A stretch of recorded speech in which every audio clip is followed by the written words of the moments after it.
Before we delve into the powerful aspects of solitude, it's crucial to distinguish between loneliness and solitude.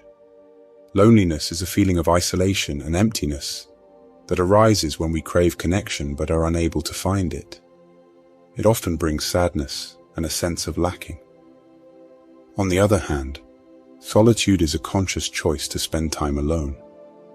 Solitude is not merely the absence of company, it is the presence of yourself. The concept of solitude, or being alone, often initially strikes fear in the hearts of many. It's a common belief that living in solitude is not desirable. However, there's a deeper, more profound perspective to consider, one that reveals the significant benefits of spending time in solitude. Human beings are fundamentally social creatures. Our existence is heavily reliant on connections, communication, and interactions with others. Societies, communities, and personal relationships form the bedrock of human life. We are wired to seek companionship, to share experiences, and to find comfort in the company of others.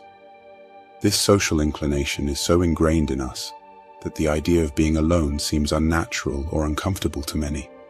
However, despite this strong inclination towards socializing, there exists a paradox in our nature. While we are drawn to social environments, there is also a deep-rooted need for solitude, a need that has been recognized and acted upon throughout history.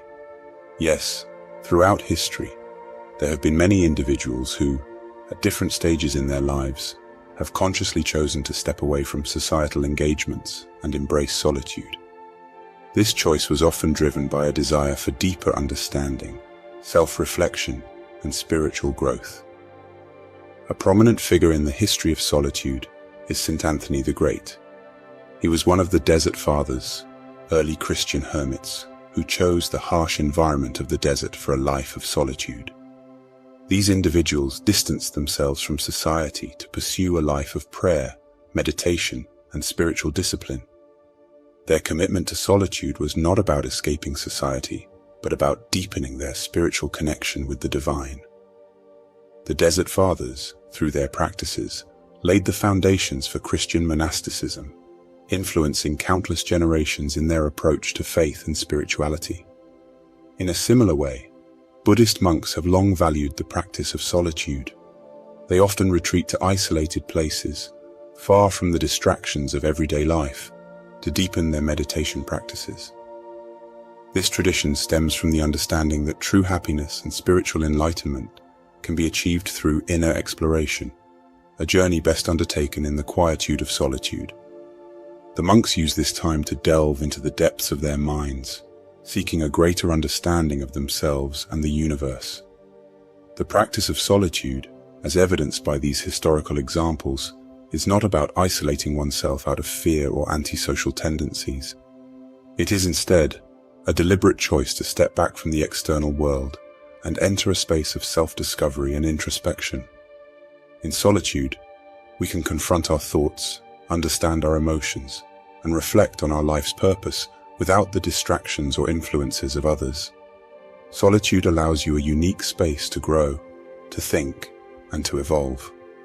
It offers you the quiet to listen to your inner voice, to understand your deepest desires, and to align your life with your true self. This alignment leads to a more fulfilling and authentic existence, one that is in harmony with your innermost values and beliefs.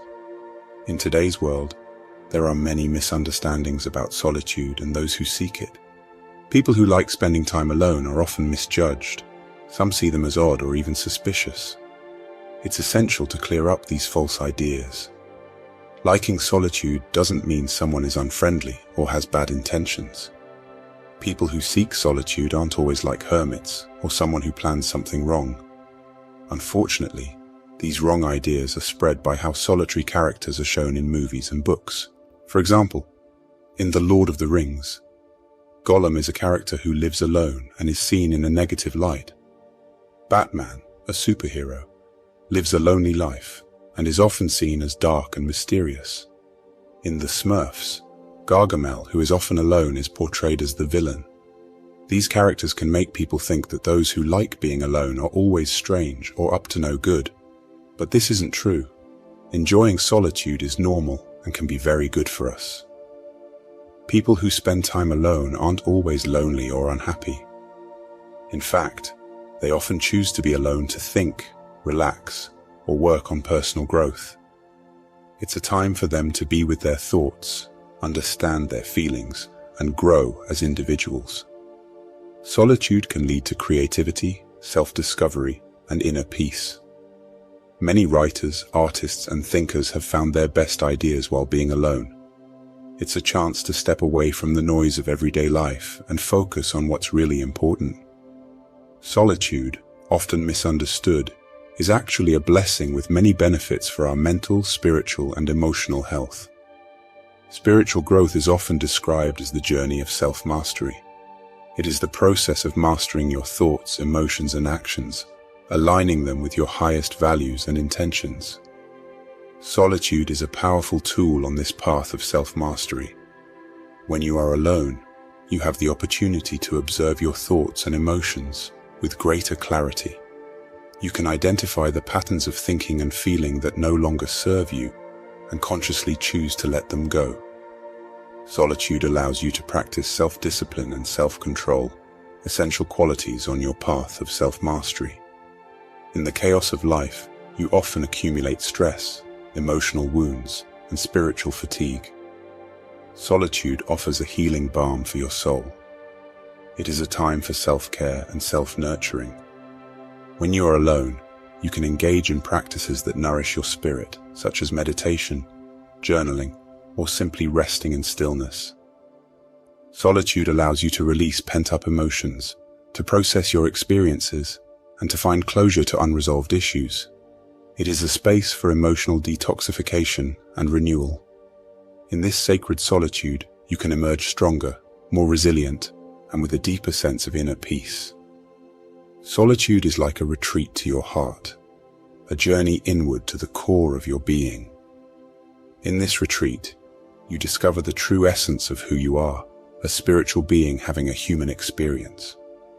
You come to realize that beneath the layers of identity, roles, and societal expectations, there is a radiant and eternal soul. From a spiritual perspective, your heart is the seat of love, compassion, and divine consciousness. When you spend time in solitude, you can open your heart to love and compassion, not only for yourself, but for all beings. This heart-centered awareness transforms your relationships and your actions, infusing them with kindness and understanding. In the spiritual journey, the ultimate destination is wholeness, a state where you are fully aligned with your authentic self and connected to the divine. Solitude is a path that leads you to this state of wholeness. When you embrace solitude, you embrace yourself. You embrace your strengths and weaknesses, your light and shadow, your joys and sorrows. You accept yourself unconditionally, knowing that you are a unique expression of the divine. So if you find yourself drawn to solitude at times, don't feel guilty. Embrace it as a time of self-nurturing and growth. Use solitude as a powerful tool to discover your true self, unleash your creativity, and ultimately find greater happiness and success in life. If you're still with me, I just want to express my gratitude for all your support throughout this journey. I'd love to hear your suggestions for future video topics. And if you think this video could help someone, please feel free to share it. Wishing you a wonderful day ahead.